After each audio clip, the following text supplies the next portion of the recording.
listening to Who's Tom and Dick, a weekly podcast with your hosts, Martin Weavers, fighting stage 4 lung cancer, and Patrick Mortimer, living with heart disease. Why not grab yourself a cup of coffee, sit back, and enjoy the chatter as we discuss and share information, talking about tough subjects, and offering help, support, and motivation with a positive mental attitude. Good morning, Martin. I find myself in your car today, travelling along this little country lane. I know. Do you feel safe? Well, yes, at the moment I do, because we're going through a 30-mile-an-hour zone. So That's right. You're taking it easy. You don't want another ticket. Anyway, tell me, where are we going? Oh, today is a little bit of a mystery tour. So if I went, when they begin, is that a clue? We're not going to see Tom Jones, are we? No, not Tom Jones. Okay. But listen to the accent. Okay. When they begin, the begin. That is Tom Jones with a sore throat.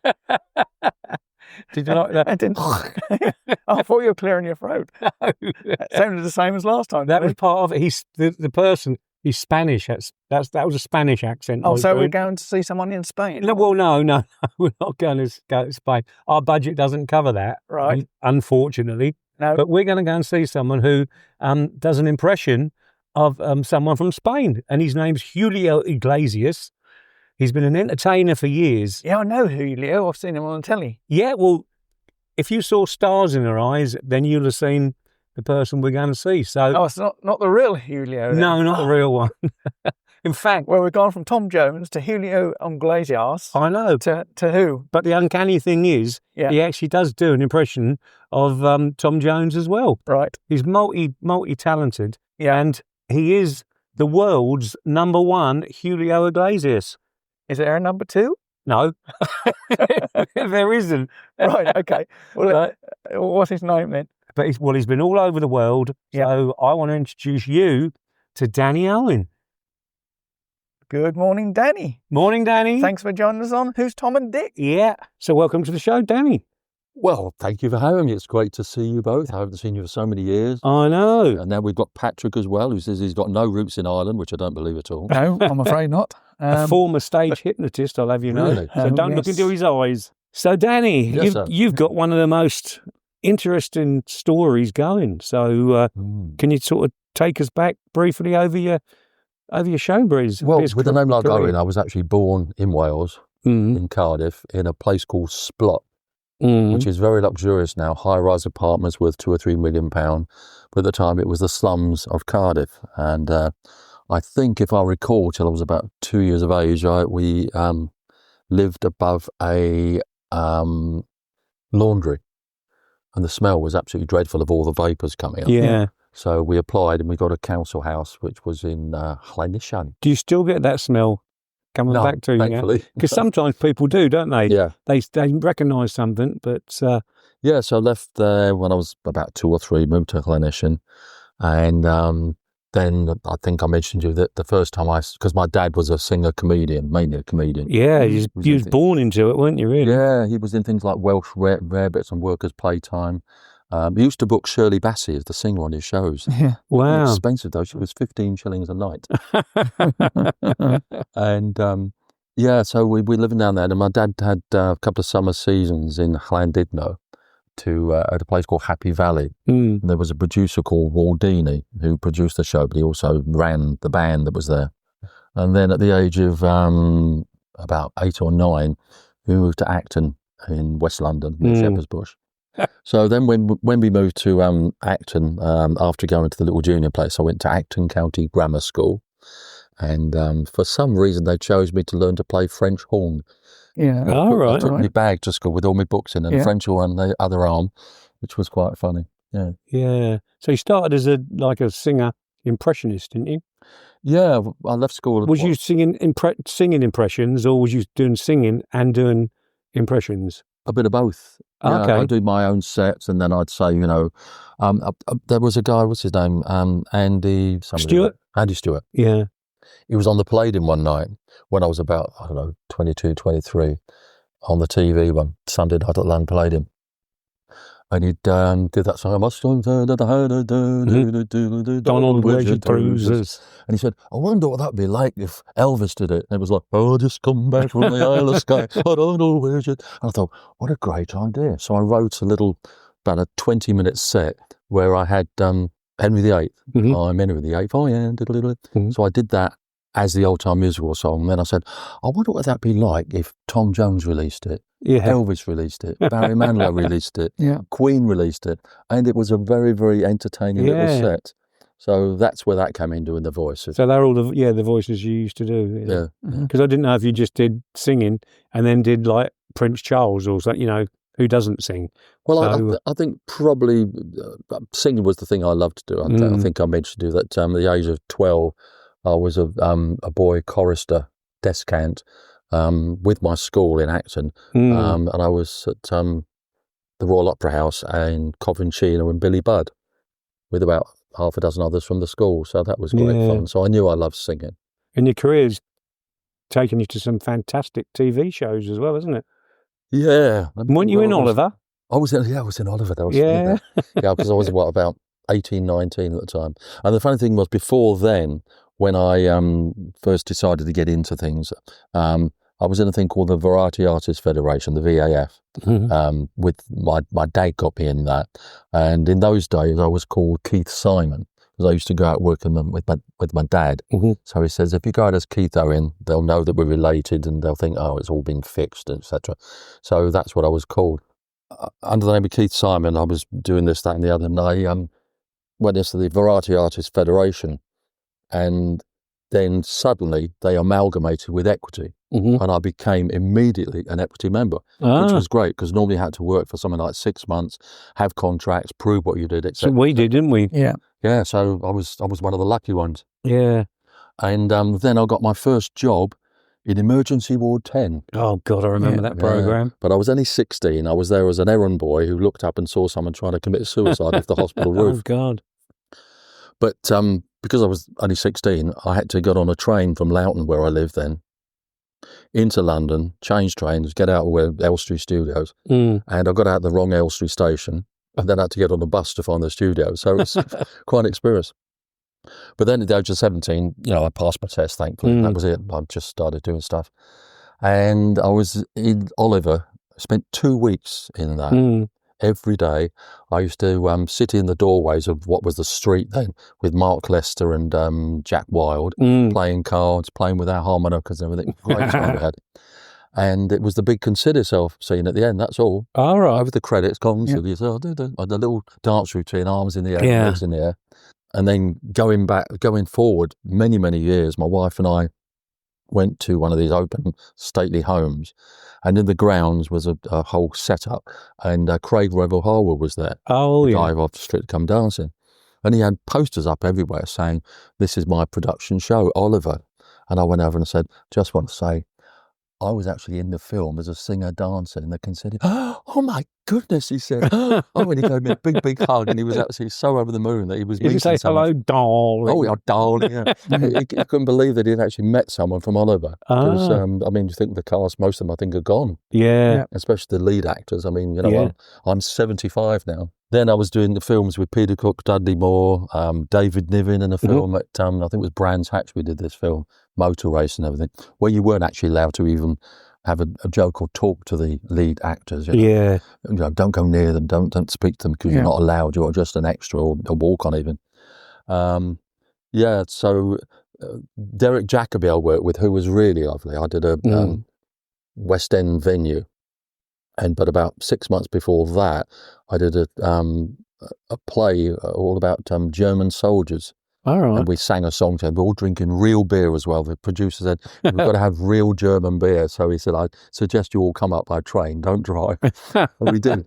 And he was in that as the lead actor, so we got good chatting. And then several months later, I'm appearing in a venue in London, the L'Hirondelle, which was a restaurant. And as I'm about to, between sets, walk off back to the dressing rooms, guy grabs my arm and says, hello, Danny, how are you? And it was Derek Jacobi with his partner. Yeah. He said, you must sit down and have a drink with me. So we did. We chatted for about 20 minutes, which was really nice. Yeah. That's one thing about showbiz. If you get gregarious people to chat with them, go back on what you did in those days and the fun it was or the non-fun. So, I mean, there was all that going on. And then beside the acting, at the age of 18, I began touring with a band called Bob Miller and his Millermen, a very famous radio show band. And then in 1969, I sang at Prince Charles' investiture at Carnarvon Castle. Oh, wow. Yeah, which was great fun. I remember that as a kid. Yeah.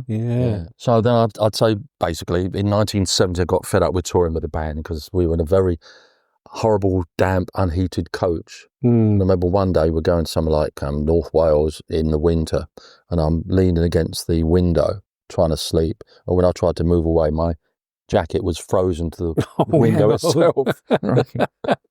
I was also an alien. Oh, in Doctor Who? I was in Doctor Who. I did a few in Doctor Who, but the one I remember, which in fact, if you Google it, I was Keith Simon then still. If you Google Keith Simon in Doctor Who, it comes up with a picture of me and two other guys with Autons. Oh, If you remember the Autons, they were the ones with the little gun that dropped down on the hand. So, and we were, I think it was a big department store in Ealing, and that's where we were as dummies in the window like that. And we had to pretend to smash the window, and we went towards it, and then it was all done special effects, crash. And out we came walking along the street like this. So, as I say, I moved to Loughton in 1963. And the family next door, we got on quite well, etc., etc. And then in 1969, I got engaged to the girl next door. Yeah. Who I'm still with, like 54 years later. We got married in 1971, so we're still together. 3 kids, 5 grandchildren, 1 great-grandchild on the way. Brilliant. So, and I was 21 then. Over the next few years, and I said I toured around performing as me and as a singer, impressionist, etc. I released my first album in 1976 when it was all vinyl. Yeah. So much easier when you put it on cassette, because to carry a box of vinyl around was quite crazy and quite expensive as well. And I always remember the first album I got, I had the labels printed at a place in Braintree that did record labels. And I went straight from there after picking up to Wales to do some gigs. Left the box in the car of these labels, and somehow I'd left one of the windows partly open, and it poured with rain that night. Wet the box. When I opened the box, every single it was saturated and twisted. I had to order another lot.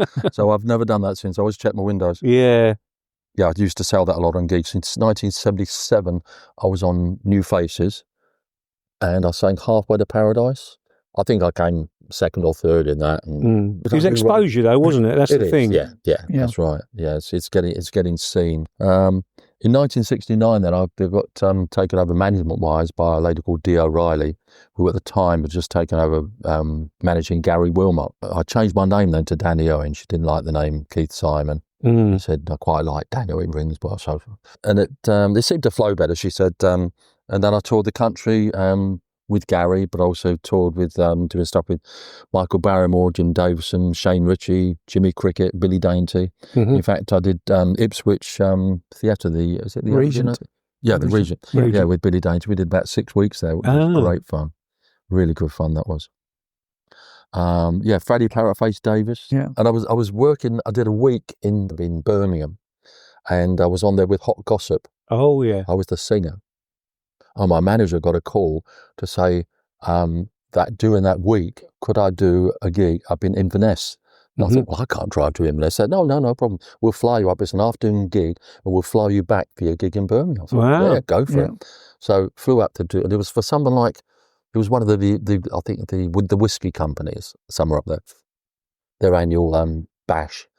So I was flown up to Glasgow from Heathrow Airport, I think it was. Then in 1984, I was working, what I mentioned earlier, at Butlins in Clacton with Carol Scott, who was she was the Green Witch. Grotbags. Grotbags, that's right. Became a wonderful, wonderful friend. But they had guest comedians coming in like Jim Davison, like Michael Barrymore, I've mentioned already.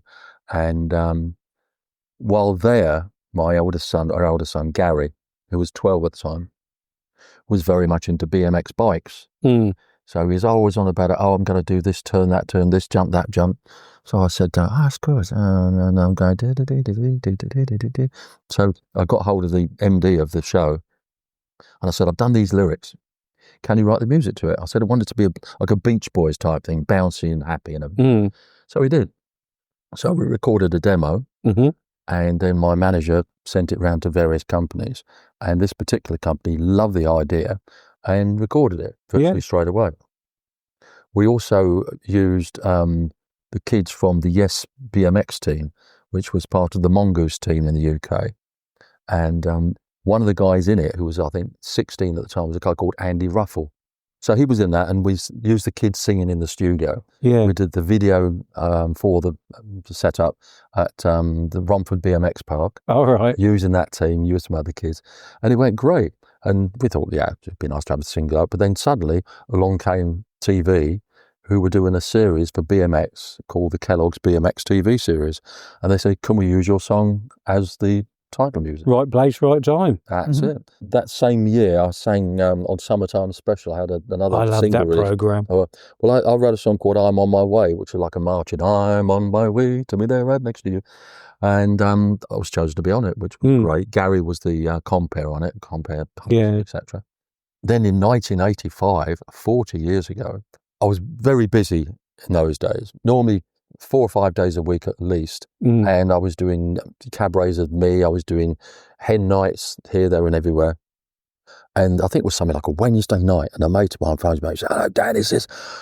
Can you help me out? I said, my goodness, what's wrong with you? He said, I've got really enough throat. He said, I'm supposed to be doing a gig tonight in South London. I said, look, it's my only night off. I said, I don't really want to do. Oh, go on, Dan. It's a hen night. It's only in a pub. It should be all right. Just do one spot of like 40 minutes. I said, all right, I'll do it. So I go down there. This guy comes up to me. He said, excuse me. He says, we're from the BBC. We're part of the EastEnders production team. And we're going to watch your show, and hopefully, if everything's okay, we'd like to use you, the drag act, the male stripper, on EastEnders. And it was the birthday party of Ethel, the old lady. Yeah. So I said, great, fantastic. So I went and did it, and it was about 3 days of rehearsals, and we did the thing, recorded it all. And then afterwards, 2 young ladies said, come on, Dandy, let's go for a drink. There's a wine bar just around the corner. So I went along with Anita Dobson and Gillian Tailforth for about an hour having a nice drink. A few weeks later, I got something written in the local paper about what happened. I said, there was I, this gig came up last minute, go down there, and it's like, we'd like to use you, the drag act, the stripper and everything, for the programme. Well, the singer who phoned me up about replacing him, he said, I don't believe it, Dan. He said, there was nothing wrong with me. I was offered a gig for 25 quid more, so I took that. And in that same year, 1986, I had what I call a spiritual awakening. I was very sort of, a bit confused in my brain. I was trying to find out what life was all about, etc. And I went and bought a book on numerology. And I worked out the whole thing, and it came up, and very simply it says, you are seeking God. Okay. I thought, really? Okay. So I was off then to work in Scandinavia for a month on one of the ships between Finland and Sweden. So I went to the little church in Rickstones Road.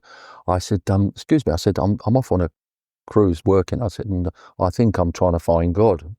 And I wouldn't know where to look. So any chance of borrowing a Bible? So they gave me a Bible. And so I went on the boat and I started reading the Bible, and then there was a young girl on the ship one night, and she came up and she said, oh, I really enjoyed your work, blah, blah, blah. She said, you remind me of Cliff Richard. I said, oh, thank you. Very nice. And I said, and he's a good Christian as well. And she said, so am I. I said, oh. I said, I think I'm seeking God. I don't know how to find him. But she said, well, when we dock in Sweden tomorrow, I'm going to the Södermalmskyrkan Pentecostal church, and come along. So I did. And I had this incredible experience, and gave my life to the Lord. And that same year, I then did panto in Lewisham Theatre with Gary Wilmot. Again? Yeah, because I was doing lots with him. Yeah. But we were in Snow White and the Seven Dwarfs, and the funniest thing with that, the Lewisham paper had a front page article saying that people were objecting to Snow White and the Seven Dwarfs because it ridiculed people with deformities. And they wanted to rename it Snow White and the Seven People of Restricted Growth. Which we thought was a joke, but they wanted it. But we told them to get stuff, basically. The girl who was Snow White in the production, she said, I've got a very good friend who is under management in this country by someone that I know very well, and she'd like to meet you. I said, oh, that's good. She said, because she's a born-again Christian, she likes meeting people like that. I said, who is it? She said, Gloria Gaynor. Oh, God, yeah. So I drove up to London. She was staying at the Hilton Hotel by Hyde Park, picked her up, and we drove off somewhere for a bite to eat and everything. And it was absolutely just fantastic experience. And then she says, have you got a cassette player? I said, yeah. She said, can I put this backing track? And I want to sing you a song. So I popped it in. And the song was quite a move when I've recorded it myself since. It was called I Give You Jesus. Mm-hmm. If the ship of your life is tossing on the stream of life, I give you Jesus. And I thought, wow, what a beautiful song. And there's me sitting next to Gloria Gaynor, an absolute superstar there. Yeah, oh, yeah. And so I dropped her off at the hotel and then came back with all this gear. And she became a very good family friend, because every time she was coming over then, she'd come and stay with us. So we've had Gloria sitting in the chairs over there, chatting and everything. And this is the thing what people say about, they've always got to look right. Well, with Gloria staying there, she'd say, before we go to town, we used to go to Wetherspoons, and she used to go to Holland and Barrett to buy some of her, nutrients. But she'd have to literally do the hair, the makeup, put the coat on. She had to look the part. She said, because the last thing you want is to go out looking bedraggled and someone says, I think that's Gloria Gaynor. Snap. Yeah. Front page of the papers. And I always remember once we went to Wetherspoons, and she liked sticky toffee pudding. Right. Remember they did that with custard? Yeah. She loved it. Wetherspoons in Whittam? Yeah. Ah, okay. And this particular day, she'd stayed there for, over a 2 or 3 year period. We went there, and she said, oh, where is it? It's not on the menu. So I called the guy over. I said, sticky toffee pudding. He said, oh, no, they stopped doing it. We don't do it anymore. So she wasn't very happy. So literally a couple of days later, her manager here phoned us up and said, can I speak to Gloria, please? I said, yeah, of course you can. So I put her on, and it was the Des O'Connor show. Ah. So she said, yes, I'd love to appear on it. She said, but I've got to bring my friend Danny, who I'm staying with. He will drive me up there and, blah, blah, blah. So fine, we did. So we're in the dressing room, and when the production girl comes in, she says, if you've got any up-to-date little stories, little funny, she said, just bring it up in the subject. She said, oh, okay. So I said, Gloria, I said, tell them about Wetherspoons and the sticky toffee pudding that you couldn't get. So Des was lovely, and, chatting, and he said, so any sort of funny things happened to you while being over? She said, yeah, they did. And I went into Wetherspoons for a sticky toffee, and I didn't get it. And that was a big laugh. He thought it was really funny. And then so about 3 days later, she did something in Ireland, in Dublin, on TV. Mm-hmm. And the guy says, ladies and gentlemen, please welcome Gloria Gaynor. So she comes in and sits down, and he said, I got a surprise for you. Out comes a massive tray of sticky toffee from the company that used to send them to Wetherspoons. So she brought them back with her. Oh, right. And she said, I'm not taking them all over America, so you can have them. So we had like about a supply of sticky toffee pudding. Gloria was staying with us again, and the phone rings, and put Gloria on, and she says, oh, yeah, I'd love to go and do that, yeah, but I've got to bring my friend Danny, who I'm staying with at the moment. I'm not coming on my own. And it was George Michael's management, and it was his 30th birthday party, and it was at his mum and dad's house, which was just off the M25 as you go towards Loughton. Turn off there, and there was this massive, beautiful, stately home type thing. Yeah. So we drive up there, and we drive up our car, and then somebody says, drive your car, we'll park it over there, which they did. Then we go in and walk through, and there's Bob Geldof with Paulie Yates, and there's Tony Hadley. I'm introduced to all these people, and all of a sudden I hear this scream, Gloria! And on comes this guy in a pink pair of little sparkly shorts and a sparkly top, and it was George Michael. Well, at the time there were rumours of him being gay, but oh my God, Gloria, nice to see you. And I've got a big hug from him as well for bringing her. It's like, wow. And then a few years later it all came out about his life, but he was a lovely, lovely guy. Then in 1994 I started to tour gospel tours with Cannon and Ball. Did 2 years with them, which was great fun. Lovely guys. And it was such a shame to lose Bobby about 3 years ago, I think. Yeah, something like that, yeah. Very, very fun. And the funny thing was, when you work with comedians like that, you think, aren't they clever ad-lib? But very, very rarely is it ad-lib with most comics. And everything was routined, and all the punchlines were in the exact right place. And 1996, I had a non-speaking role in Gulliver's Travels. which was like a kind of a series for TV, and Ted Danson was on it as Gulliver. But I was dressed up as a Roman soldier, centurion, and walking. It was a beautiful summer day, and I'm walking along the grounds while we had a break, and there's like a 32-foot beautiful mobile home, and the door was open. As I'm walking past, the guy says, "Hi, hi, hi." I said, "Oh, hi." He says, "Come in." He said, "Come in for a chat." So I did, sat down with Omar Sharif. God blimey. And it was fantastic because he talked about, being in Funny Girl with Barbra Streisand. Yeah. It was like working with her. He told me all about his backgammon, his gambling and everything. And he told me about Lawrence of Arabia when he was in that. Oh, right. And I couldn't believe it. And as I'm about to go back out, I said, "Any chance for an autograph for my wife?" "Certainly, with love, Omar Sharif." So she was well chuffed when I got yeah, I bet. Yeah, and then I appeared in a TV series that changed my future forever, and that was in 1996 when I was on Stars Arise. And I'd seen that for years. I'd watched it, and I thought, oh, I don't know, it looks a bit this and a bit that. And I thought they've done all the people that I do as a tribute. So I can't remember why I decided to try it, but I think he must have been on TV or must have released an album and I was listening to it. So I sent a demo of me singing a Julio Iglesias song, and they loved it. They asked me to go up to London for a live audition, and so I can't remember what I sang now, but some sort of very Latin-y song, maybe it was La Bamba or something, and they said, "Fine, you're in." So you didn't sing a Julio song then? For the... on telly, I would expect them to give me a Spanish song to sing, but they didn't. I mean, obviously one is Begin to Begin, isn't it? Yeah, which I do. But his new album at the time in this country was Crazy. That was the title. So it was the old, what's the name? The Patsy Cline song. And I had to crazy for feeling so lonely. I'm crazy. So yeah, I got through doing that, singing that song. Brilliant. Which was brilliant. I didn't win it, but it turned out I was the only Julio Iglesias tribute in the world. Yeah. And because I knew I was going to be on it, it was about 6 weeks before it was released.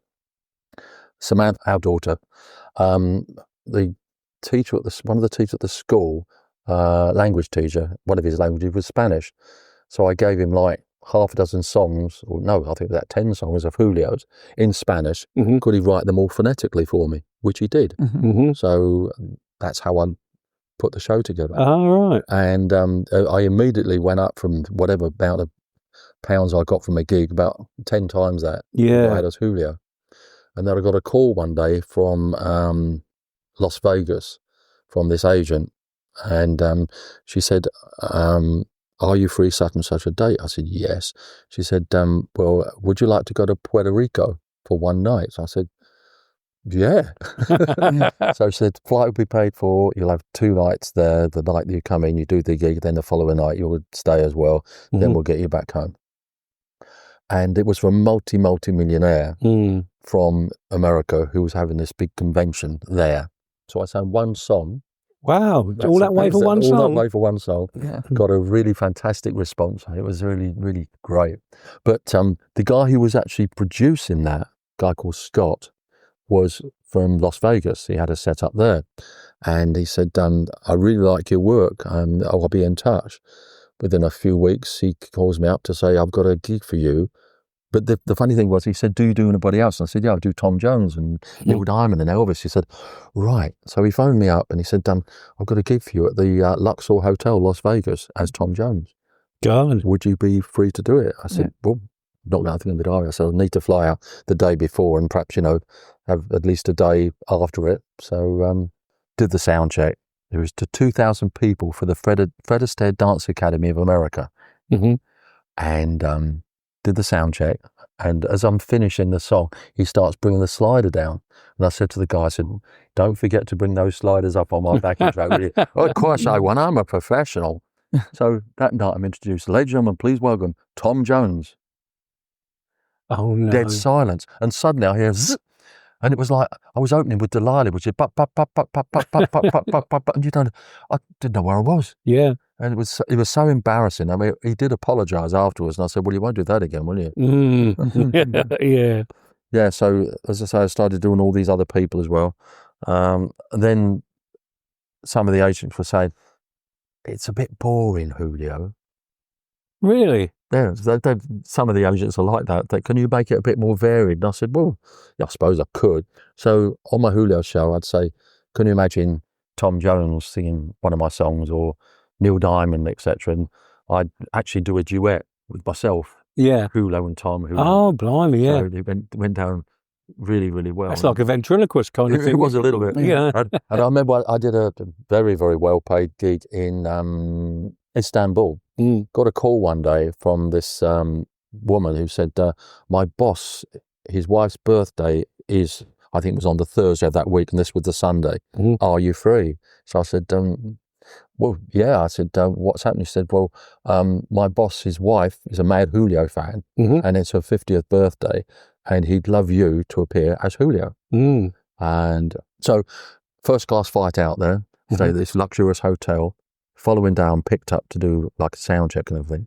When we get there, this guy comes up to me. They've got a swimming pool, by the massive swimming pool, this 5-story mansion. He was the CEO, I think still is, of Turkish Telecom, multi-millionaire.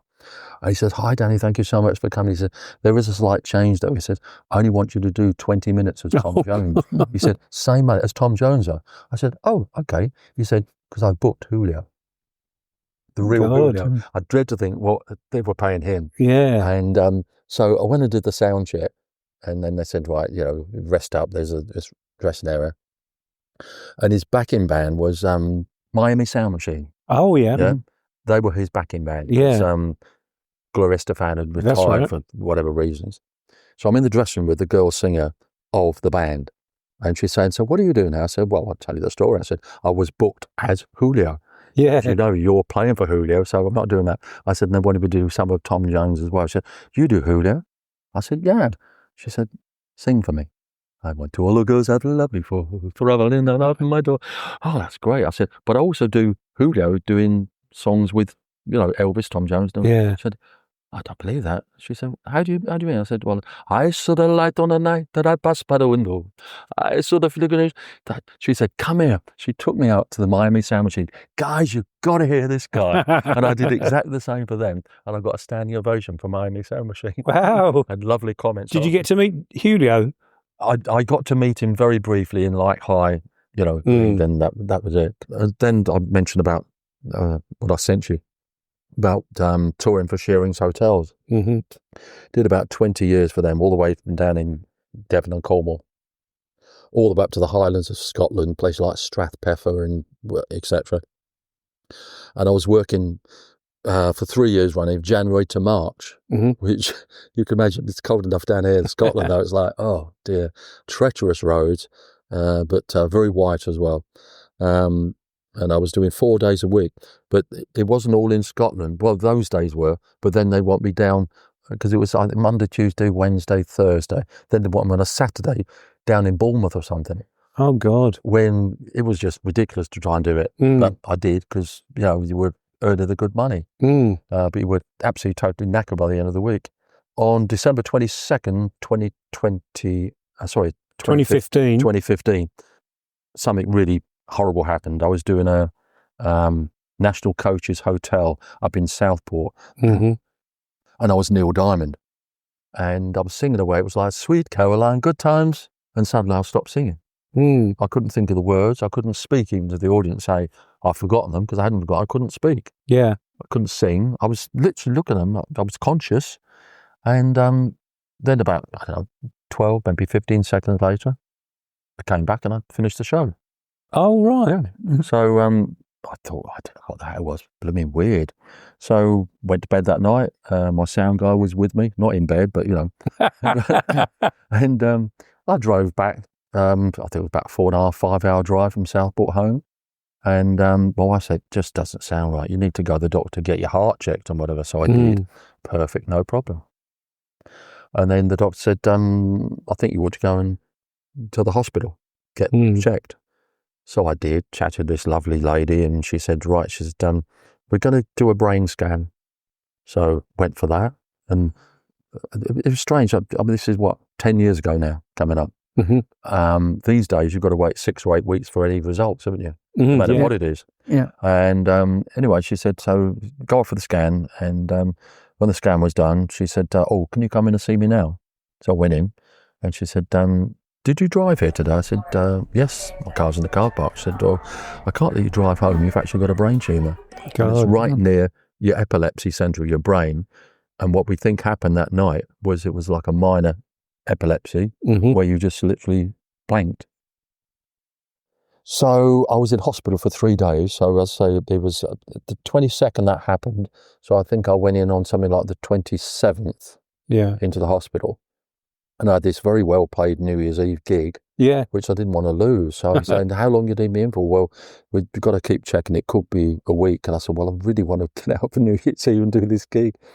So anyway, to cut a long story short, the results came back and it turned out to be a benign brain tumour instead of a cancerous one, thank God. But they said it would probably need to be operated on.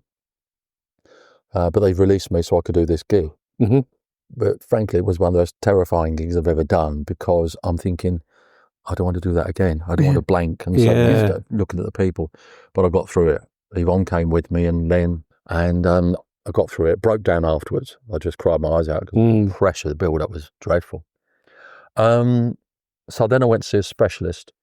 He said, looking at the scan, he said, well, it's quite a large one. It's like blah, blah, blah, right up there. Yeah. He said, and I think you need to have it removed because you could be dead within 6 weeks. God. Right. I thought, oh, great, thanks. And me with my queries of side effects, like we talked about the vaccine, which I know caused problems.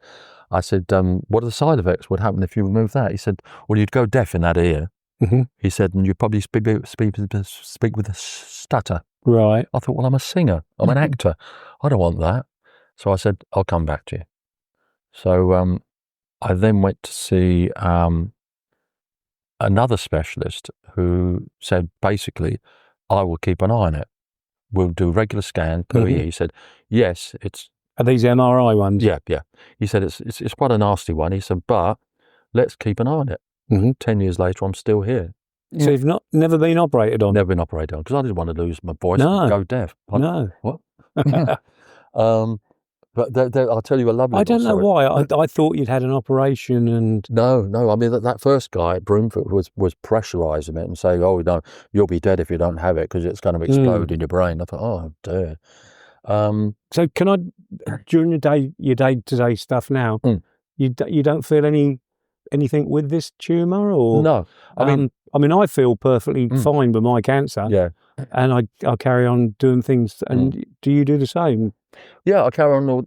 I mean, for the first few years, it was a bit funny because, as I've told you already, I'm 75 now. So this happened to me when I was 65. Yeah. And then over the next few years, when you're coming up to 70, you think, what did I come downstairs for? What did I go upstairs for? Yeah. So, but with what went on, it was a bit worse than that for me. Because if I sort of forgot something, if I asked me a question, then I took a time answering, I think, oh, blimmin' heck, is that playing up? But no, it's just, when I talk to friends who were doctors, like I see, say it's your age generally.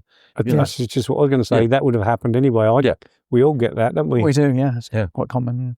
Yeah. I mean, I can't remember your wife's name sometimes. It seems to listen to your story there, which has sort of virtually brought us up to date. I mean, there's been 3 big things in your life. There's been you finding God. Obviously, your Stars and Rise made a hell of a difference to your career, and then your brain hemorrhage. It's, I mean, you certainly have seen tumour. Sorry, that's right. You certainly have seen a lot more in life than the average Joe, I think. Yeah, it does sort of take it out of you. Hadn't got anything leading up to this, then that just out of the blue. Out of the blue, no sign whatsoever. Just that night when you couldn't sing. Yeah. I'd say prior to that, there were times when I'd forget my words. And I'm sure that's never happened to you. Never. I don't never know. Because lost my band. Because it's like when you watch most of these superstars now on stage, they've got the blooming cue. I know. It was there. So are you aware of this brain tumour? I mean, does that play on your... Well, it's not the right way to put it, really, play on your mind, but does it, if you get a twinge in your head or anything, do you always think, oh, is that... Well... But the crazy thing is, I mean, when I was examined by those guys, it was so, how do you cope with your headaches? I said, I don't get headaches. No pains there whatsoever. That's why it was so out of the blue. I didn't expect it to happen, especially singing a song and suddenly it's like dead. It's gone. For just those few seconds.